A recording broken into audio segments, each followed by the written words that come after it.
So, without further ado, let's have Brian come up and talk a little bit about the future. Give him a big hand.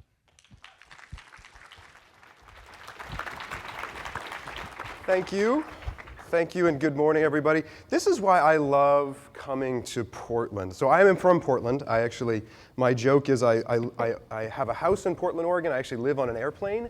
But I love to come back to Portland because what's cool about when you come to Portland, and especially I'm a big fan of WebVisions and have been trying to work with Brad to try to come and talk at WebVisions, because I can guarantee you there's very few places when you're doing a book signing at 10, Brad, is that when I'm doing it? Is it at 10? Where I'm going to be signing books next to the flasks. This is why I love Portland, and this is why I love WebVisions. So what I want to do this morning is talk to you a little bit about, as Brad was saying, this project that I've been working on called Humanity in the Machine. And Humanity in the Machine is this series of books, actually. This is the first in a series where it looks at the intersection of culture and technology, and where those things bash together, and very specifically thinking about the future. And the first thing I took on, as Douglas Rushkoff likes to say, is the biggest, baddest technology there is, money. And so I looked at greed. And I want to talk to you a little bit about that, what that journey was like and some of the things that I learned. But then also, to start things off, I want to tell you a little bit about myself, tell you a little bit about what I do, why Intel has a futurist, what the heck a futurist actually does, how I think about the future, and then kind of what led me down the path to this project. To start things off, though, my first slide, if you read it really closely, says that I work for a very large company, and we have a lot of lawyers at Intel. So go ahead and give it a read. No, keep going. Okay, good, let's move on. So I did that. You all have to remember I did that. Okay, so who am I?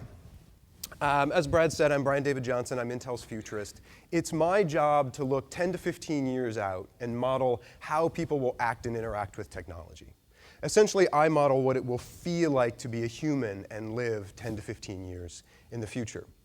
Now, I do that because at Intel, it takes about 5 to 10 years for us to design, develop, and deploy the chip. So it's of vital business importance today for Intel to know what people want to do 10 years from now. So I'm a very pragmatic futurist. I'm a principal engineer at the company. Literally, I write a spec. It's a 150-page spec that says this is how people want to act and interact with technology 10 years from now. And I do that using a mix of social science and technology, and even some science fiction, which I'm going to show you a little bit about that and sort of that process. But you can pretty much tell everything you need to know about me by looking at this picture. So the tall, bald one is me. The small, really good-looking one is Arthur.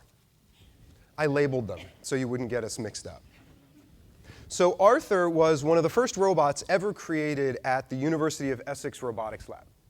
I do a lot of work in robots, a lot of work with artificial intelligence. Actually, my next project, which will be coming out later this year, is all about open source 3D printable robots. So I just spent a lot of time with robots. But as I say, you can pretty much tell everything you need to know about me by looking at this picture, evidenced by the fact that I went all the way to the UK and had my picture taken with a 20-year-old robot. You can rest assured, I am a geek. I am a huge, crazy nerd. I love everything science. I love everything science fiction. Now, coming to WebVisions, you're my people. I mean, let's be honest, okay? Really, let's be honest. Now, I have to tell you, though, because I do, and I spend a lot of my time outside of Intel, a lot of my time talking to other people, other folks, non-nerds, and this slide slays people. Like I tell you, I was out talking to a large car manufacturer who I will remain nameless. And I'm talking about being a futurist, and I say, I'm a geek. And they start laughing, like laughing really hard, laughing. And I'm like, yeah, it's cool, great. And they keep laughing, and they keep laughing. And then I was like, wait a minute, you guys are laughing at me. Screw you guys, I'm going home. OK, so in the work that I do as a futurist, the main thing I have to do is come up with a vision for the future. That's the idea. Before you can build anything before you can do the engineering or the technology design, you have to have a vision for the future, right? You have to have an idea to say, this is what I think the future is going to look like. And that's really what I'm judged on, is the accuracy of that vision. And then also, can I provide my colleagues and my counterparts the actionable next steps that they need to take to actually make that happen, to bring that future about? And so, but it has to start with a vision. And so typically, when we're shown visions of the future, this is what we're shown. Right? If you look at advertising or you look at television or movies, this is usually what we're shown when people show us images of the future. You have a really good-looking guy or a really good-looking gal, and they're in front of a super cool piece of technology, and they're in this awesome sort of streamlined apartment. So this is normally what we're shown, right? So I have to tell you, I hate this picture. I absolutely hate this picture. Because when I look at this picture, I ask myself, where are the baby toys? Right? If this is supposed to be an image of the future, I ask myself, where are the pillows?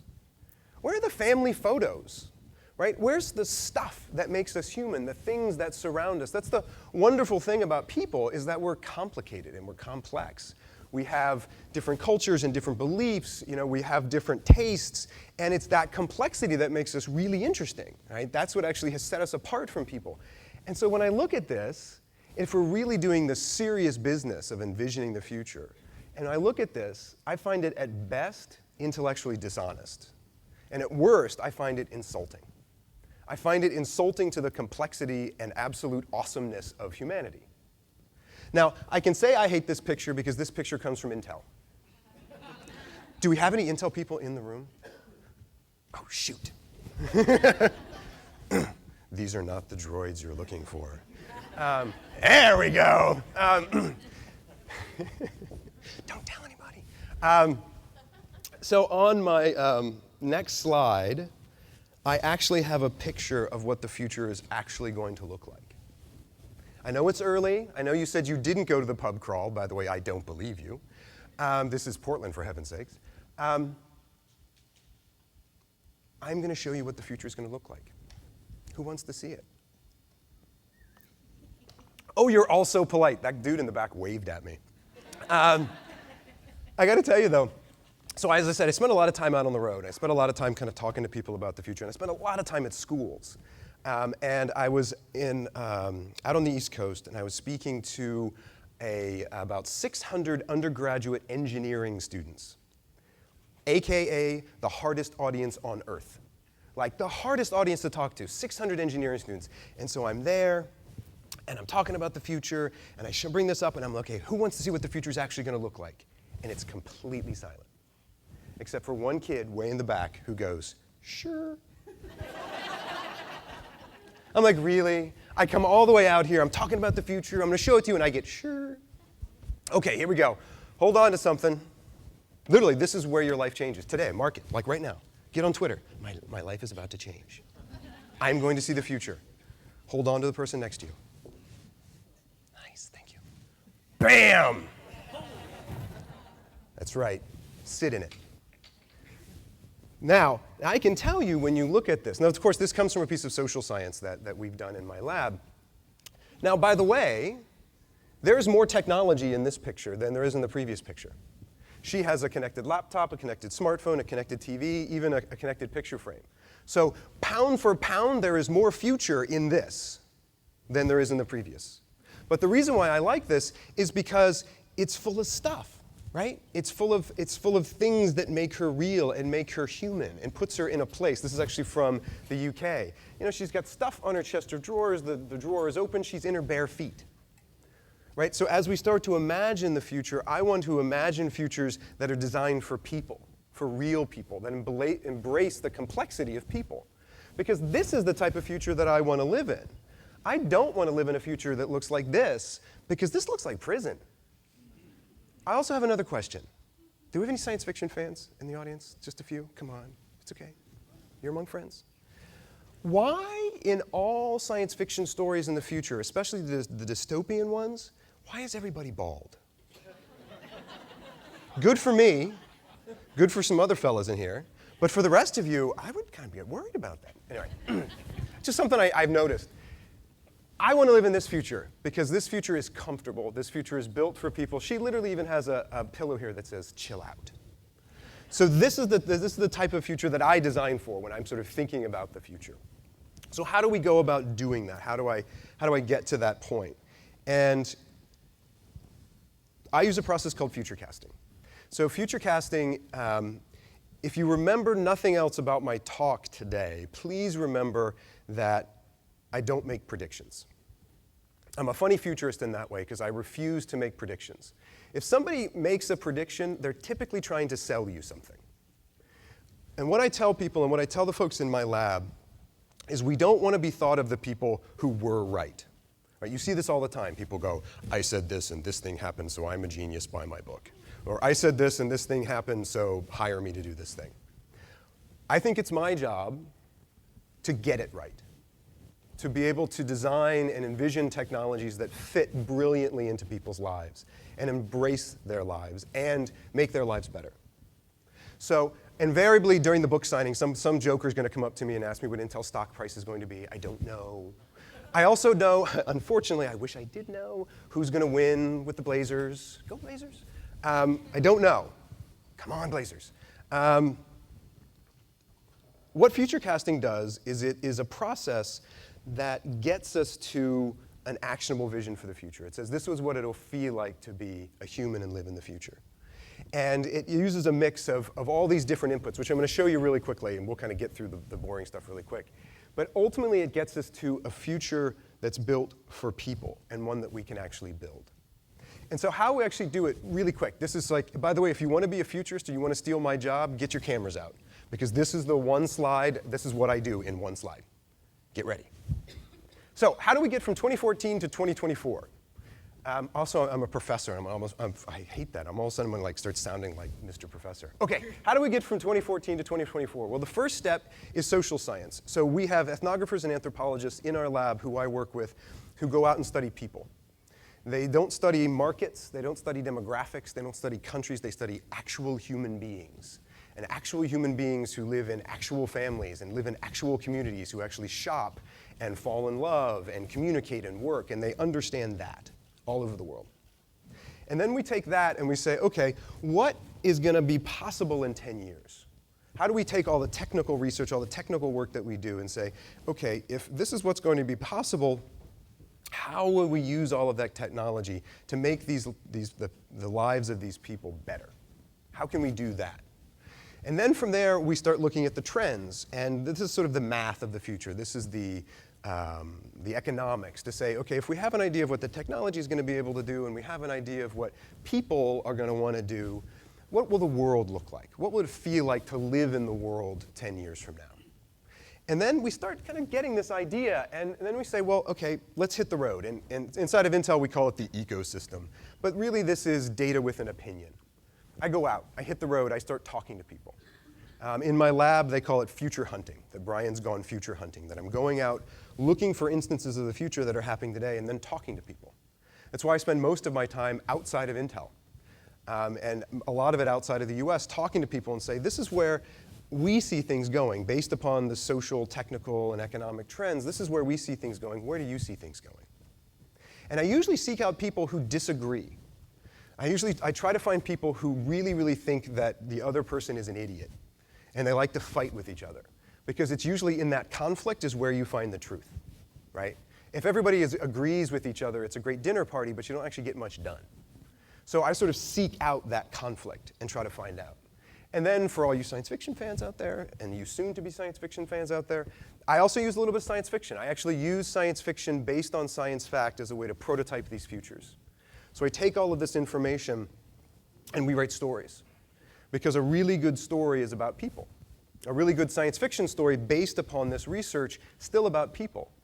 And it allows you to prototype and understand the cultural impact, the human impact, the legal, ethical impact of what we're building. And then ultimately, we get to this point where we say, OK, we start to have this vision to say, what will this be like? What will it feel like to live in the year 2024? And then we ask ourselves a really, really important question.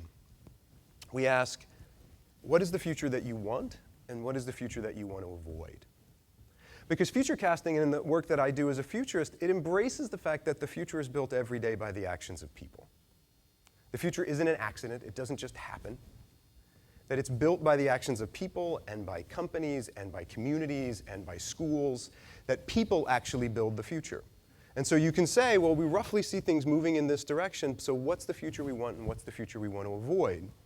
And then once we've done that, we do a piece called backcasting, which says, okay, if this is what it looks like, what do we need to do today to get to that future we want and to move toward and move away from the future that we don't want?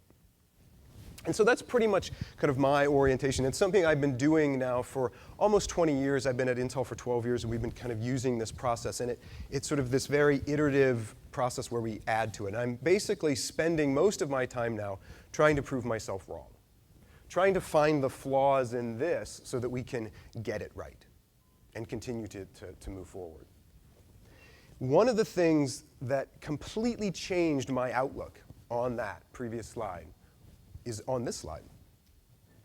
What this says is, as we move towards 2020, the size of meaningful computational power begins to approach zero. And what I mean by that is the size of the chip, right? The size of the computation that goes into all of our devices. As we approach 2020, the size of that gets so small, it begins to approach zero. Literally, we're at 14 nanometers now, and my colleagues tell me that as we pass 2020, we'll be down to 5 nanometers. 5 nanometers is 12 atoms across. That's crazy. And what it means is that the questions we ask ourselves, the questions you all will ask yourself as we pass this 2020, is that that question will change. Because for decades we had to ask ourselves, can we do something, right? Can we make it happen? So on here it's like, can we make a laptop small enough, can we make a desktop small enough to fit on somebody's lap?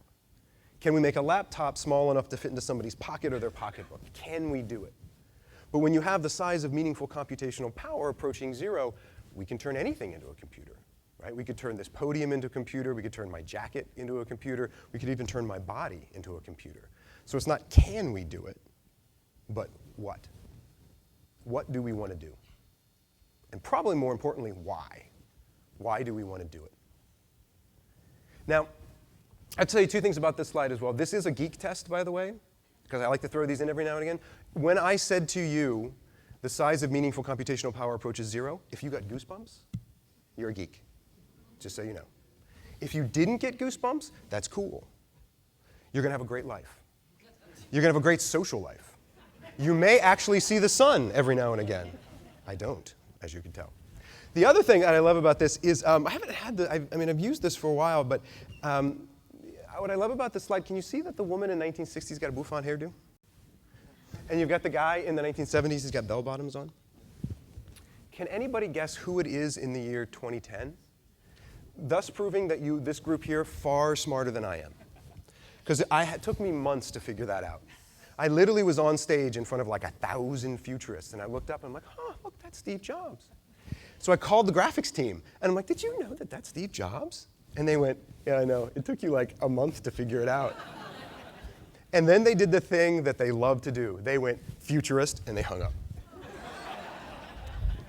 So with this in mind, this is what leads me to kind of imagine where things might go and what it might feel like to live in the future. And this kind of took me on this journey of humanity and the machine, which is this one fact. So when you talk to people about big data, and I don't know if anybody's sort of talked to you about big data here, there's a fun test to play around with that. When people come and talk to you about big data, and you say, okay, that's interesting, so what will it feel like to live in an era when we're living with big data?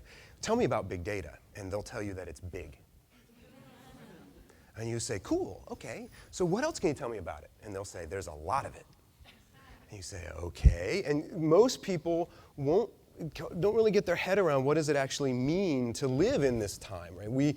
A lot of us are already living in this, where as human beings, we're almost like, one of my social science colleagues says that human beings are like fire hydrants of data, right? We just spew data these days. Our social networking, our purchasing, our location, we're just fire hydrants of data.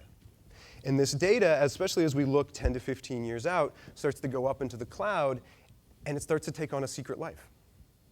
You have machines talking to machines. You have algorithms talking to algorithms. data will actually have a secret life. And that's a very good thing, right? Because that can make us healthier, it can make us happier, it can make us more productive, it can make us more entertained. That data can go off and do work for us. Now, if you haven't sort of figured it out yet, I'm an optimist.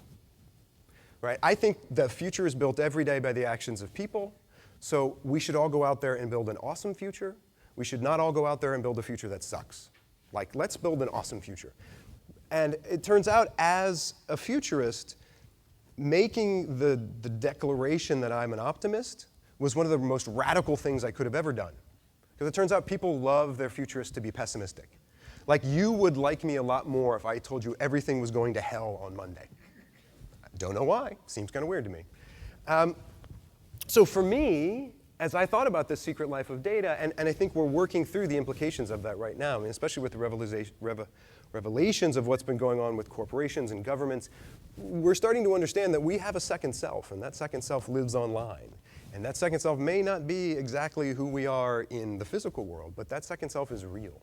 And we're just kind of coming to grips with that now. And really, I think last year was the first year when people started grokking it. So I started thinking about this, and I was like, okay, but for me, we can use this to make a really, really great future. And then something happened. May 6th, 2010 happened. Does anybody know what this is? The flash crash. This is and it didn't last very long. So the flash crash, for folks who are not kind of financial geeks, happened in 2010. I was actually in New York City on May 7th when they figured out what happened. And it turns out that I was walking down the sidewalk, and the headline in New York City on May 7th said, "Machines crash the stock market," which freaked me out. Like, really freaked me out. And not because of the machines crashing the stock market. What freaked me out is I'd been writing and talking about this secret life of data, and I realized what had happened. And it's something called high-frequency trading, which I'll talk to you a little bit about, is what kind of kicked this thing off. High-frequency trading being using software to, at the speed of light, basically make stock trades. So what happened is, in the span of only a couple of hours, through a few different events, and there's still a lot of debate about what actually happened, the stock market dipped massively. And then it went back up. But the amount of money that was lost was quite staggering. Now, what really freaked me out, aside from this having a very negative effect on people's kind of understanding of what this data could do and the possibility of the future, what really freaked people out, and I was talking to a reporter from CBS that next day, is they didn't know why. They literally stepped back from all the black boxes, and they didn't know why it had happened, which scared everybody to death, and scared me to death as well. So what I did is I sort of embarked on this book project. And again, if you were interested in this, have I got a book for you? No, really, I have a book for you, as you know. It's my Oprah moment, by the way. You don't get to do that very much. Everybody gets a book. I'm waiting for this guy to say, well, do I get a car? No, you just get a book. And so I take this stuff very serious. So I sort of said, okay, so how do we go about doing this? How can we understand the secret life of data and make sure that basically, how do we process this? And so what I did is I went out and I started talking to the high-frequency traders and getting an understanding of how it worked. And really quickly, I mean, most of it's in the book, is saying that basically what high-frequency trading does is you create these algorithms, and you create the algorithms, and the algorithms go off, and at the speed of light sort of make trades. And it uses the speed of light. And that's one of the things I got really excited about, because any business that uses the speed of light as a competitive advantage is pretty freaking awesome. Right, where you're like, my speed of light can beat your speed of light. I mean, that idea that it literally, when I say that, it's because they're using fiber optic cables. So if you are making a trade on the New York Stock Exchange and you're based in New Jersey, and somebody else is making a stock exchange, is making a trade, and they're based in Chicago, and you make it at the same time, the people who are based in New Jersey can game the system, can go faster. So they're literally, it's this interesting kind of race where distance actually matters, and there's few times sort of in our digital lives where distance actually matters, that literally you are bumping up against the limits of the speed of light. And so this kind of fascinated me, and I went around and started talking to them and said, well, what can we do? Like, explain to me what happened. And as we did more investigations, it turns out that the machines didn't crash the internet. The machines didn't crash the stock market because those machines were programmed by people. That literally an algorithm was written by a person. And so the question became, what are you optimizing for? And I went to the high-frequency traders and I said, so you're optimizing for profit. And they're like, yeah, that's what we're optimizing for. We're going through and optimizing for profit. I said, OK, great. What's the bad side of that? And when you bring human element into profit, because there's nothing actually wrong with profit. It's just an economic way of looking at the return from goods and services and natural resources. But when you bring human beings into it, you get greed. And greed is human bad behavior. And you go and talk to economists, and many of the economists will tell you you can look at the history of specifically the American stock market as a history of panics and crashes. That they view it simply as a story writ large of human bad behavior. That if people trying to game the system. That's what markets are. It's the rules of the game, and it's people trying to sort of do that. And human beings will always do that. That's what most economists will tell you, is it was always going to happen. And so I was like, OK, wow, so that's what happens. And so greed, not so good, right? Greed, not good for people. Greed also one of the, I think it's number 3 on the list of 7 deadly sins that'll send you to hell. So let's not do that. Can we optimize for something else? Can we optimize for something other than profit or other than greed? And so I went to my economist friends and said, can we optimize for something other than profit? And they said, well, Brian, nothing gives economists greater consternation than optimizing for anything but profit. Why would you? I said, OK, fine, I understand that. And so I went and talked to the high-frequency traders, and I said, well, hey, guys, you're writing these algorithms. Could you optimize for something other than profit? And they said, oh, yeah. I was like, really? What? And they're like, just tell us. I was like, how about we optimize for quality? Because really, the algorithm itself is just going and looking out and looking at very specific inputs, because it can only look at specific things. So he said, well, we could send that algorithm out, and it could look at quality. It could look at the quality of the actual, or sustainability of the actual stock that they're looking at, the company. Actually, Bloomberg has an index that actually looks at sustainability, instead of liquidity, which is what most people look at. And basically, what liquidity means is a stock that is traded a lot is a stock that is traded a lot. A stock that isn't traded is a stock that isn't traded, because there's no information about it. Literally, for that algorithm, the stock that isn't traded a lot doesn't exist. So they said, well, let's see what else we could optimize for. And I started going around in this journey and started asking people, what else could we optimize for? Can we optimize for something other than profit? And I started finding people who were doing it.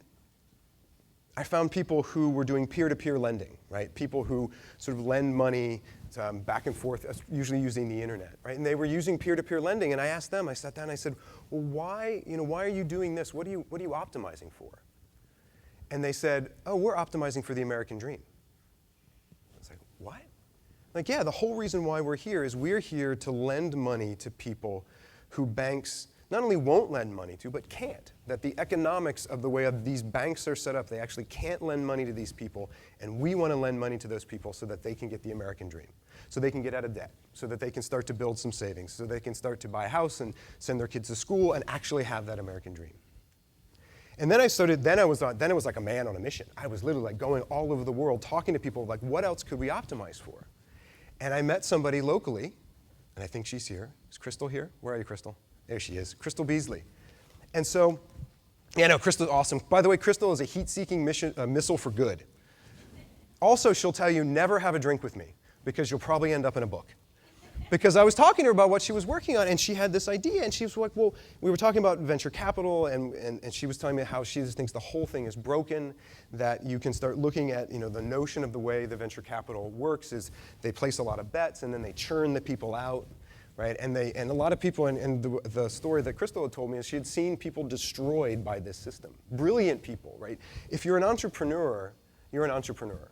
Right? I teach in an MBA class, and they're all entrepreneurs.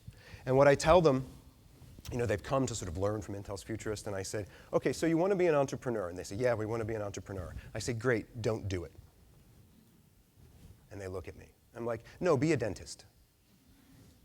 And they still look at me. I'm like, no, you'll make more money probably, and you'll make your parents really happy. Be a dentist. Go, be a dentist. And they all just kind of sit there. I say, great, you're all still here because you're entrepreneurs. It's in your blood. Like you would do this even if you were a dentist. And by the way, I know a lot of dentists who are entrepreneurs as well. They're the spoilers. Do we have any dentists in the room? Okay, good. I thought Brad raised his hand. I'm like, you're not a dentist. So you've got these entrepreneurs, and they are amazing, right? I mean, these are people who are driven by not only one idea, sort of one idea that might end up in sort of a venture capital pool, but the great thing about entrepreneurs is they'll have lots of ideas, that this is the way that this is your DNA, is what you do. So Crystal had this radical idea. How about instead of using this notion of just grinding people through and trying to get them to an IPO, what if we actually cared for the entrepreneurs? What if venture capitalists actually said, we don't give two shakes about the actual company or that idea, we're here to foster you because you're the one who's going to come up with all these great ideas. And it's not this sort of, sort of very soft and way of thinking about business. I mean, Crystal's a capitalist, right? But she has this radical idea that you could actually make a whole hell of a lot of money by actually being nice to people, which is radical. Actually, I gave this talk about this book to a whole bunch of VCs up in Seattle. I haven't told Crystal about this. I think I mentioned it to you. So I'm like up in Seattle, and like these like suit and tie guys, like total like, and by the way, all guys. All white guys. Nobody's under the age of 30. Luckily, if they're under the age of 40. So it's all these like white dudes in suits, right? And so I'm there talking about what comes after greed. And I do this talk, and it's like really early in the morning like this. And I literally have to get on a plane, and it's completely silent, right? And I walked out, and my host is sort of standing out there as I leave. My host is standing there, and he is white. And he looked at me, and he goes, you just talked about what comes after greed to a room full of diehard capitalists. And he went, awesome. And I just high-fived him and kept going. But it's true. I mean, just because you start to have to ask yourself, what are you optimizing for? Right? What are you optimizing for, and why are you doing it? This became a really kind of clarifying thing for me, and it actually it has sort of filled me with renewed passion that every time I see a new technology, or every time even in my day job, or when I meet with people and I talk to them about what they're doing, I say, well, what are you optimizing for? What is that question? Because it really begins to clarify. And you can optimize even when it comes to things like technology. I do some work with the US military. And there's a pilot project going on in the Army to treat PTSD, right? Post-traumatic stress syndrome, an awful, awful disease that strikes our soldiers when they come back. And the really crappy thing about PTSD is it's always there, constantly. And these poor soldiers have to fight against it constantly. And the problem is the doctor can't be there all the time. And the family members can't be there all the time. Even if they love them dearly, they can't be there all the time. But do you know what can be there all the time? This. So what they started doing is they started optimizing the soldiers' cell phones, or smartphones, to care for them. It watched out for them. Now again, they kept the security, and they kind of know how to do the security. They are the military. They did the security part of it. But they could use the accelerometer to know, was the soldier up and moving around? They could tell, when was the last time they reached out to somebody? When was the last time they were on social media? And so if they started sinking into these patterns, and they know the patterns, that's the thing, we know the patterns. If they start sinking into these patterns, the phone and the software system could actually reach out to the family members and say, hey, maybe you should give that family member a call. We don't think they're doing too well. Or if it gets really bad, you can actually go to the doctor so the doctor can intervene. So we're actually using the technology and optimizing the technology. And this is what the doctors told me, to care for those soldiers who have given us so much. So that's that notion for me is how do we optimize, right? Because we're at a really interesting point in time that I think this is not telling you something you don't know. That science and technology have reached the point where what we build is only constrained by the limits of our imagination. Think about that for a second. Right? What it says is that it's not our science, it's not our technology, it's not our businesses that are holding us back, but it's our imagination. It's our ability to imagine a far radical future, a far better future than we have now. Because once you can imagine that, once you can kind of come up with that, then we can go build it. We've got the tools. I mean, the fact that today, this thing, right, this smartphone has more computational power than America used to take a man to the moon and back. And by the way, you know what most of us do with this? We use this to take a very mad and angry bird and throw it at a pig. With almost perfect physics behind it, by the way. Which isn't bad, by the way. That's kind of funny. But that's the idea. We have all this computational power where we need to ask ourselves, what do we want to do with it? And it is about our imaginations, that it's our imaginations that are holding us back. It's our inability to kind of think that out forward. And for me, that optimization question becomes so important. What are we optimizing for? And why are we doing it? So, as I mentioned, the work that I do is really, really important to me. And the reason why is I realize that working at a company like Intel, which is why I do the work that I do at Intel, but it's also why I do the work that I do with the US military. It's the reason why I work with many, many schools, is that if I get it right, that I can actually go out and make people's lives better. And that's the bar that I hold people to in my lab. It's actually one of the stated goals of Intel, which makes me kind of proud to be at Intel, is to meaningfully touch the lives of every human being on the planet. That's one of the stated goals. It's literally in the conference rooms it says that. And on mine, I've sort of scrawled at the bottom, and make their lives better.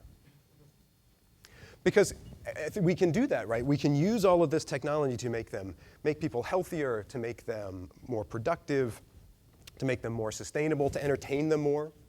Again, that's why I love taking angry birds and throwing them at pigs. I hate those pigs. You throw them because this is all a part of sort of making people's lives better, right? Making them laugh. And so that's the bar that I hold everybody to, is to say, how are we going to use all of this technology to make people's lives better? Right? This world of big data and this world of commerce and this world that we're moving towards, where we're being surrounded by computational intelligence, it would be an absolute shame. It would be shameful if we use all of this technology just to sell more stuff. Now again, don't get me wrong, I work for a company, I work in business, there's nothing wrong with selling stuff. But we can use it for something more, right? So how do we take what we do and put it towards that goal, right? Ask ourselves what we're optimizing for and push ourselves toward that goal. So I went out and said, okay, I'm an optimist. I believe the future is built every day by the actions of people. So what do we do? Literally, what do we do? How do we change the future? And so I traveled around asking people this question and said, how do we do it, right? I mean, the future is that important, right? Literally, if the future is built every day by the actions of people, and we're the ones who are going to do it, how do we change it? What do we do? And I pissed a lot of people off. Right? Because I would go and say, well, how do we change the future? And they would look at me and say, what makes you think you should change my future? Or worse, like working at a company like Intel, what makes Intel think Intel is in control of my future? I'm like, no, that's not what I mean. What I mean is that if the future is built every day by the actions of people, what do we do? Right? We've got to do something. You can't be passive. You can't sit back and let the future just happen to you. What do we do? So I was in London. Actually, sitting down with a colleague and a collaborator of mine, Cory Doctorow. And so Cory and I were fighting, which is what we like to do. And so Cory, and he's an activist, a technological activist, as well as a science fiction author. And Cory and I were going back and forth, and he was arguing with me, telling me that I was an idiot, and we were going back and forth, and it was great. Because you know it's a good conversation when Dr. O tells you you're an idiot because you're making him mad, and it's awesome making him mad. And then we hit upon this notion of how you actually do change the future. And the idea is that how you change the future is you change the story that people tell themselves about the future they will live in. Like, very simple, but really powerful. Because if you can change the story that people tell themselves about the future that they will live in, they will make different decisions. They will make different education decisions. They will make different purchase decisions. They will literally see that future differently. And then they will go about and start building it. And one of the reasons why I wanted to come and talk to you today was that because you are here at WebVisions, I think you actually care. So let me ask you this. Who in the audience has kids? Raise your hands and keep them up. Who in the audience, got to keep them up. Keep them up. I know it's early, but it's okay. Keep them up. Who is an educator? Keep them up.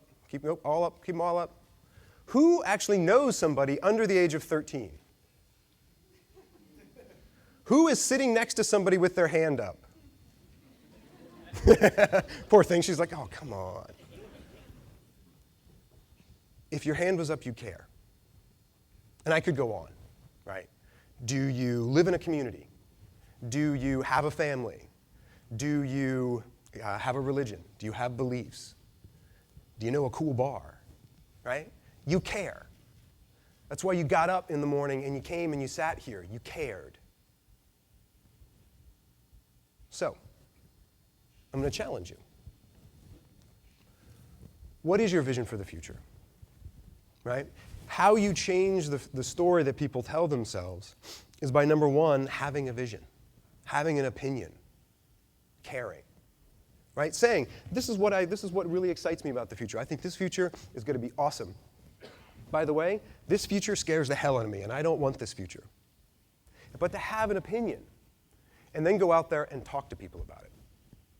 Literally, go up to people and say, hey, this is what I'm thinking, this is what I think is going to be awesome, this is what I don't want to happen, this is what totally scares me. I mean, that bald dude from Intel, he was talking about the secret life of data. That's freaky, dude. We don't want that. Like, whatever. But go and talk to people, right? And actually seek out people who don't agree with you.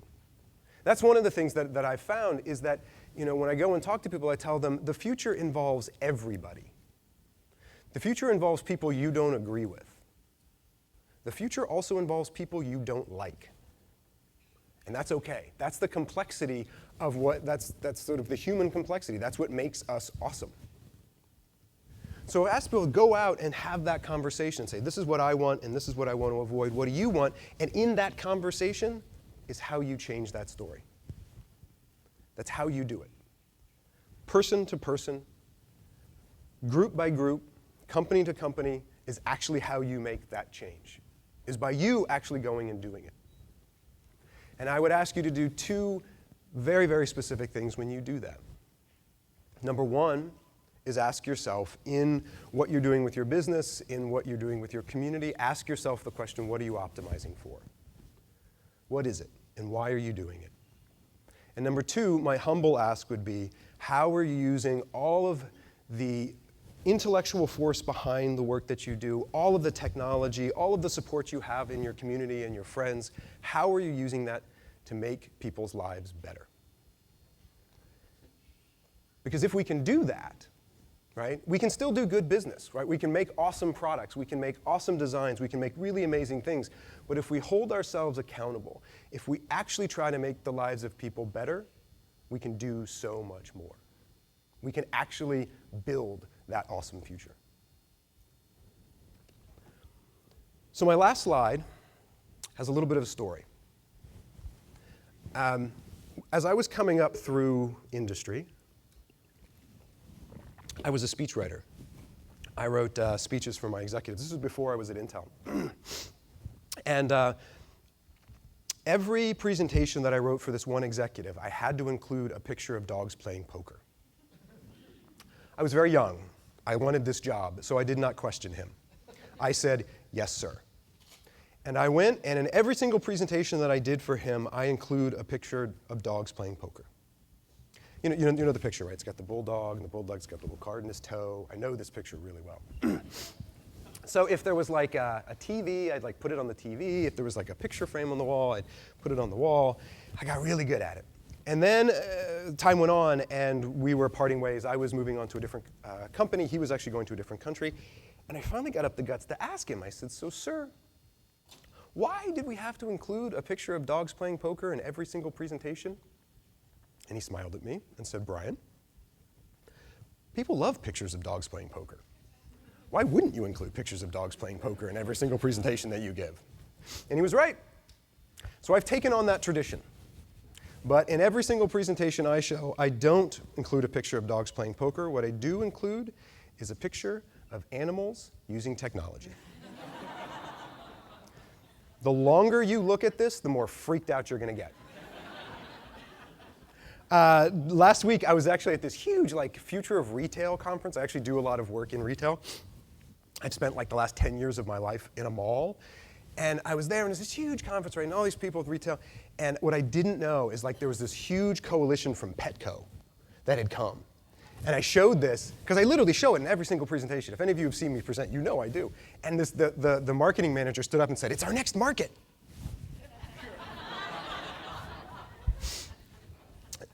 So with that, I want to say thank you very much. It was a pleasure coming and talking to you. I'm going to be out, as Brad said, I'll be out by the flasks, signing. I'll be out there for a while. I'd love to chat a little bit more. If you have any questions, you can always follow me on Twitter. I'm Intel Futurist, and I would love to meet you all. So thank you so much.